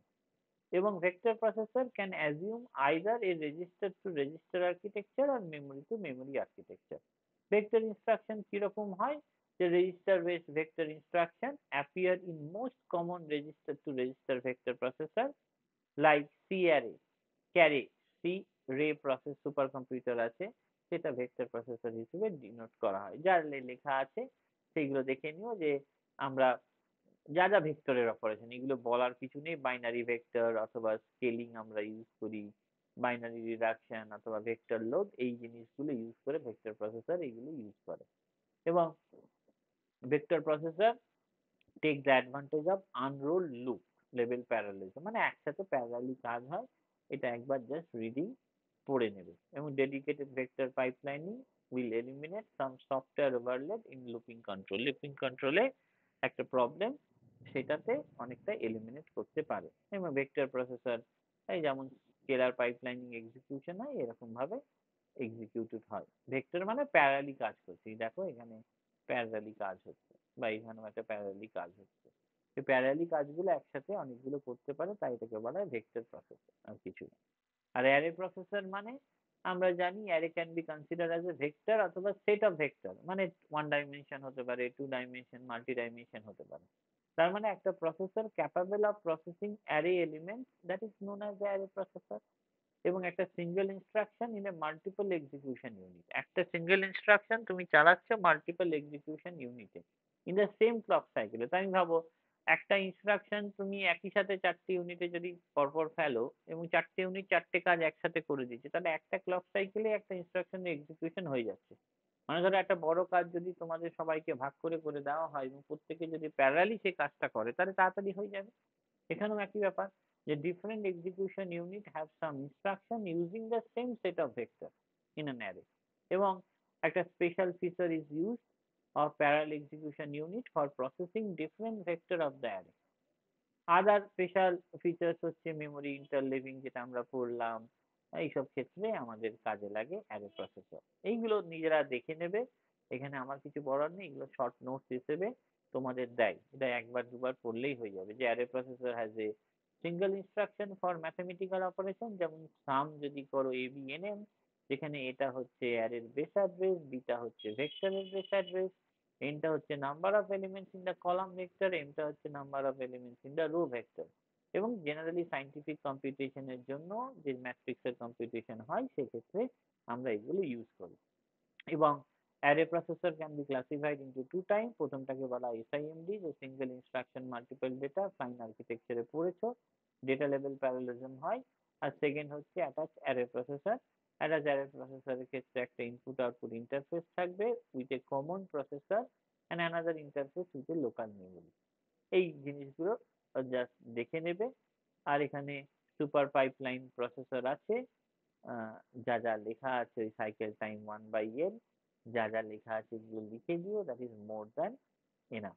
মানে এখানে আমার কিছু বলার নেই, বলা মানে জাস্ট রিডিং পড়া, কারণ এই জিনিসগুলো তোমরা একবার চোখ বুলিয়ে নিলে এটা আর, কারণ সুপার স্কেলার যদি বুঝে থাকো এইগুলো জাস্ট এক একটার সাথে অ্যাড করে বাকি চিহ্ন, বাট এইগুলো কিন্তু ভুলবে না দেখতে, কারণ এইগুলো ছোট ছোট শর্ট নোটস আসবে, সেগুলো একটুখানি দেখে নিলেই তোমরা পারবে। আর এখানে শর্ট করেই লেখা আছে, যতটুকু লিখতে হবে সেটাই।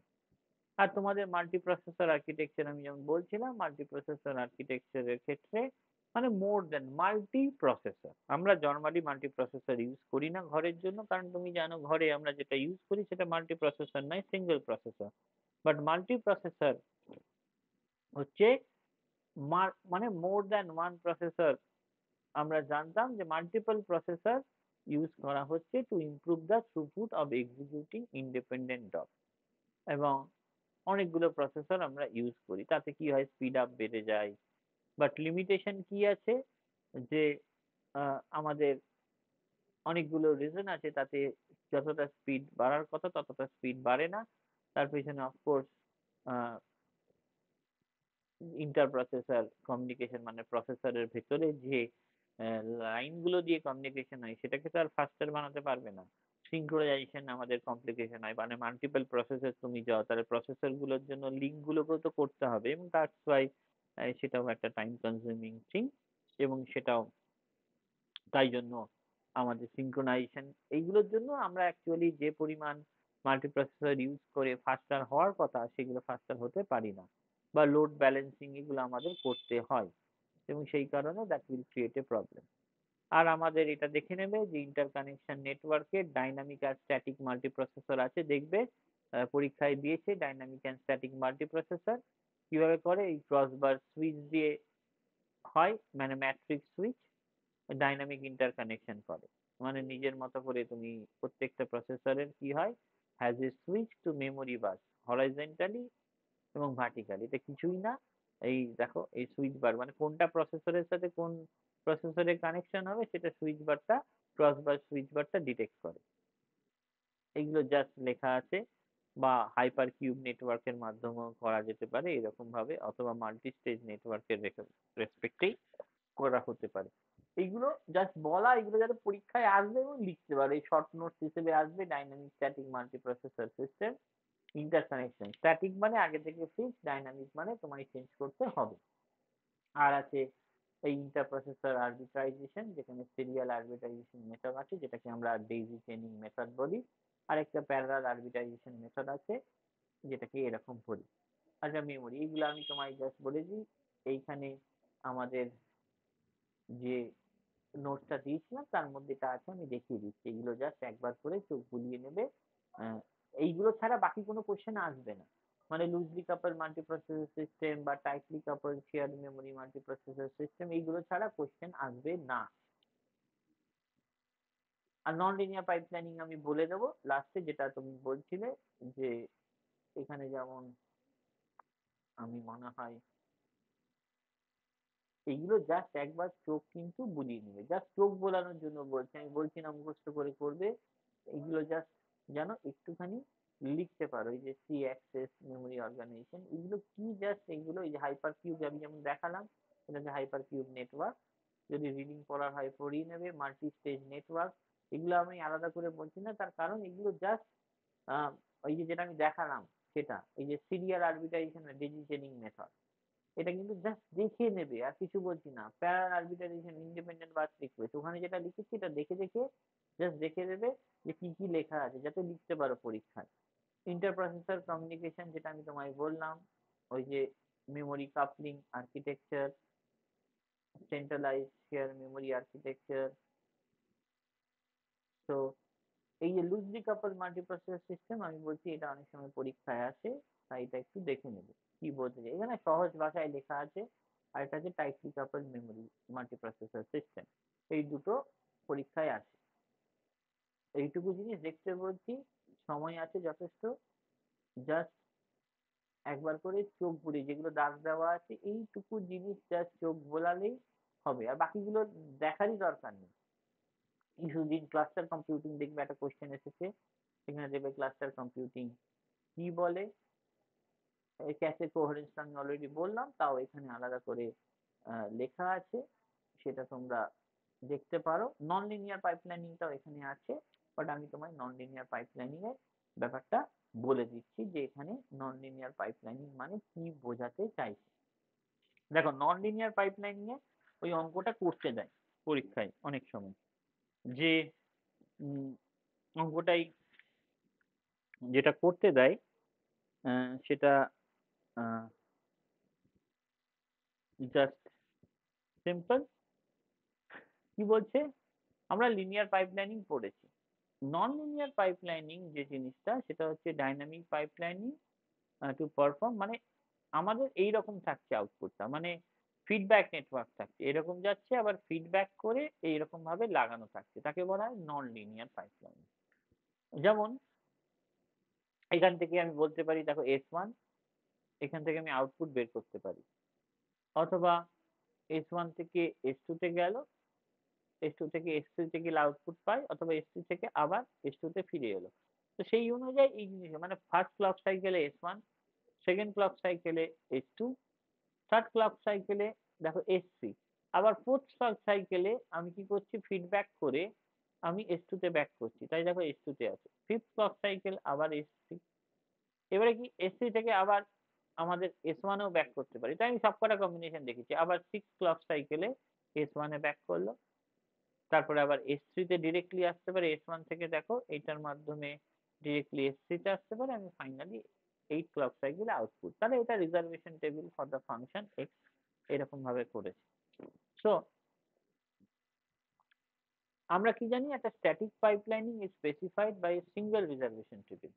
আর ডাইনামিক পাইপলাইনিং মানে ভ্যারি করছে ভ্যালুটা, তার মানে may be specified by more than one reservation table. আর রিজার্ভেশন টেবিল কি করছে, ডিসপ্লে করছে time space flow data through the pipelining for one function evolution. আমরা জানি ল্যাটেন্সি কাকে বলে, the number of time unit between two initiation of a pipelining is called the latency. আমি আসছি কাকে বলে, এবং any attempt by two or more initiation to use the same pipelining stage, মানে একই পাইপলাইনিং স্টেজ যদি একই সময়ে কেউ ইউজ করতে চায়, তাকে কলিশন বলে। and collision মানে হচ্ছে resource conflict হচ্ছে between two initiation in the pipelining of some latency এবং আমরা কি জানি some will not latency যেগুলো latency নয় তাকে বলা হয় forbidden latency আমরা অঙ্ক করলেই বুঝতে পারবো এবং আমাকে ডিটেক্ট করতে হয় forbidden latency তার মানে one needs to simply check the distance between any two check marks of the same row ধরো এরকম একটা দিয়ে দিয়েছি ফার্স্ট আমার কাজ কি forbidden latency বার করা forbidden latency কি জন্য ইউজ করা হয় যদি কলিশনটাকে অ্যাভয়েড করতে হয় forbidden latency কি করে বার করে difference between successive task in the same stage তার মানে S1 যদি স্টেজ হয় তাহলে সেম স্টেজে সাকসেসিভ টাস্ক কোথায় হচ্ছে 1 টাইম ইউনিটে হচ্ছে আর 6 টাইম ইউনিটে হচ্ছে মানে 5 minus 1 6 minus 1 এইগুলো যা যা আছে যে 6 minus 1 তারপর হচ্ছে 8 minus 1 এগুলো হচ্ছে এটা ফর S1 এর জন্য S2 এর জন্য তুমি দেখো এখানে 2 তে আছে আর 4 এ আছে 1 minus 2 4 minus 2 8 minus 6 এগুলো সব বার করা আমরা বার করলাম 5 7 2 2 2 4 2 কমন এলিমেন্টস গুলো নিলাম তাহলে 2 4 5 7 this are the forbidden latency right আমরা কি জানি for a reservation table with n columns maximum forbidden latency কত হতে পারে n minus 1 n minus 1 তার মানে তুমি দেখো এখানে n হচ্ছে n খানা কলাম এখানে কটা কলাম আছে 8 খানা কলাম আছে তার মানে 8 minus 1 যেটা হচ্ছে মানে 7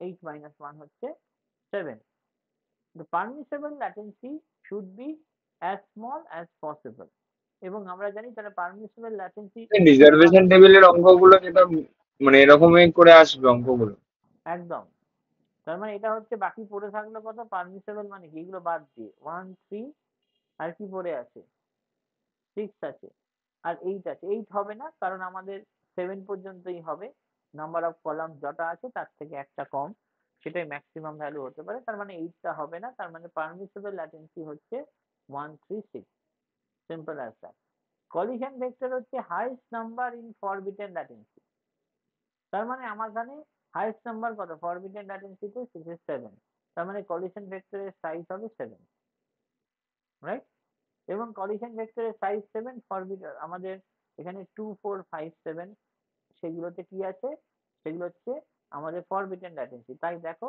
এই 2 এর ঘরে 1 4 এর ঘরে 1 5 এর ঘরে 1 7 এর ঘরে 1 বাকিগুলো 0 তাই দেওয়া আছে যে 1 কখন হবে যদি latency i causes a collision আমরা জানি ফরবিডেন ল্যাটেন্সি মানে যেগুলো কলিশন প্রডিউস করছে তো আমরা সেগুলোকে একটা কলিশন ভেক্টর তৈরি করে নিলাম এবার আমাকে স্টেট ডায়াগ্রাম আঁকতে হবে আমরা জানি from the above collision vector one can construct a state diagram specifying the permissible state transition among the successive initiation তাহলে collision vector আমরা এরকম ভাবে যদি করি ইনিশিয়ালি collision vectorটা কত 1 0 1 1 0 1 0 তাহলে দেখো 1 0 1 1 0 1 0 এবারে আমি একটা যদি শিফট করি মানে আমার শিফটিংটা দেখতে হবে শিফটিংটা কি কি হতে পারে আমার পারমিসিবল ল্যাটেন্সি কি কি আছে পারমিসিবল ল্যাটেন্সি আছে 1 3 6 8 তার মানে 1 বিট শিফট করে দেখবো 3 বিট শিফট করে দেখবো 6 বিট শিফট করে দেখবো 8 বিট শিফট করে দেখবো তাহলে 1 বিট যদি শিফট করি তাহলে নিয়ম হচ্ছে 1 বিট এই যে 1 বিট শিফট করেছি কিভাবে করেছি দেখো এটা কি করে এসেছে আমাদের ইনিশিয়াল ছিল 1 0 1 1 0 1 0 1 বিট শিফট রাইট তো শিফট রাইট করলে কি হবে এই জিরোটা লাস্ট জিরোটা বেরিয়ে যাবে তার মানে এটা কত হলো এই 1টা এখানে এলো এই 0টা এখানে এলো তাহলে 0 1 0 1 1 এবারে বিট ওয়াইজ অর করব কার সাথে ইনিশিয়াল যেটা থাকবে তার সাথে যেটা আমি শিফট করে পেয়েছি তাকে বিট ওয়াইজ অর করলে এটা পাবো সেটাই আমরা এখানে লিখেছি সিম্পল আছে যদি 3 বিট শিফট করি তার মানে কি আমাদের ইনিশিয়াল ছিল 1 0 1 1 0 1 0 3 বিট শিফট করেছি 3 বিট শিফট করা মানে হচ্ছে আমার লাস্ট থেকে 3 বিট বেরিয়ে যাওয়া তার মানে এটা বেরিয়ে যাওয়া এটা বেরিয়ে যাওয়া এটা বেরিয়ে যাওয়া তার মানে দেখো এই চারটে আর এই চারটে হয়ে গেল প্রথম তিনটে 0 0 এটাকে কি করব বিট ওয়াইজ অর করব বিট ওয়াইজ অর করলে এটা পেলাম ও বিট ওয়াইজ অর করে এটা করব মানে এখানে আমার পারমিসিবল ল্যাটেন্সি কি কি আছে 1 আছে 3 আছে 6 আছে 8 আছে সেই বিটগুলো শিফট করি আমরা এই স্টেট ডায়াগ্রামটা পেয়েছি সিম্পল আছে আর কিছুই না এবারে এইখানে আমরা জানি যে যদি no state will be repeated তাকে বলে সিম্পল সাইকেল মানে এখানে দেখো Q0, Q1, Q2, তারপরে Q0 যদি হয় তাহলে হচ্ছে সিম্পল সাইকেল। আর এখানে যদি রিপিটেড হয় মানে ধরো Q0 তারপরে Q1 তারপর আবার Q2 তারপর আবার Q1 এ আসছে তারপর আবার Q0 এ আসছে তার মানে it is not a simple cycle মানে রিপিটেড থাকলে সেটা একটা সিম্পল সাইকেল হচ্ছে is a latency cycle in which each state appear once only simple as that so এখান থেকে আমরা বুঝতে পারছি লিস্ট অফ সিম্পল সাইকেল বার করেছি কি কি সাইকেল আছে এখান থেকে দেখতে পাচ্ছি 3 এর একটা সাইকেল আছে দেখো 3 থেকে আবার 8 দিয়ে আমি ব্যাক করেছি 3 আবার 6 থেকে 8 দিয়ে ব্যাক করেছি 1 আছে 1 থেকে 8 দিয়ে ব্যাক করেছি তার মানে এগুলো সাইকেল আবার 8 এর আলাদা করে ওরা কি 3 6 8 আছে এগুলো তো এমনি কোনো সাইকেল নেই আরেকটা কি হতে পারে 18 হতে পারে এটা দেখেই বোঝা যাচ্ছে 18 একটা সাইকেল এখান থেকে বোঝা যাচ্ছে 18 একটা সাইকেল এখান থেকে তুমি বলতে পারো 3 আসছে 8 চলে যাচ্ছে 3 8 একটা সাইকেল অথবা 6 আসছে 8 যাচ্ছে সেগুলো এক একটা প্রত্যেকটা সাইকেল এই দেখো না 18 নিয়েছি 38 নিয়েছি 68 নিয়েছি আর এদের অ্যাভারেজ মানে কি 1 + 8 ডিভাইডেড বাই 2 3 + 8 ডিভাইডেড বাই 2 সেগুলো হচ্ছে অ্যাভারেজ ল্যাটেন্সি তাই জন্য দেখেছি some of the simple cycles আর গ্রিডি সাইকেল গ্রিডি সাইকেল কাকে বলে যার edges are all made with minimum latency যেমন এখানে সাইকেল 1 8 আর 3 সেটা হচ্ছে গ্রিডি সাইকেল এবং such cycle must be first be simple হতে হবে এবং average latency must be lower than the other simple cycle এখানে সবচেয়ে লোয়ার কি 3 টা তারপরে লোয়ার কত 4.5 তাই এগুলো হচ্ছে greedy cycle simple as that তারপরে আমাকে ম্যাল বার করতে হয় ম্যাল হচ্ছে lower bounded by minimum number of check marks in any row of the reservation table অথবা MAL is the lower than or equal to the average latency of any greedy cycle in the state diagram so এইগুলো ম্যালের definition আশা করি বুঝতে পেরেছো যদি throughput দেয় আমরা জানি higher the throughput shorter the adapted mall this is the higher the throughput that is the simple thing যেটা তোমাদের করতে হবে বড় জন্য পরীক্ষায় এই জিনিসটা হার্ডলি দেয় so this is the task that you have to deal in your exam এবং এর মধ্যে আসবে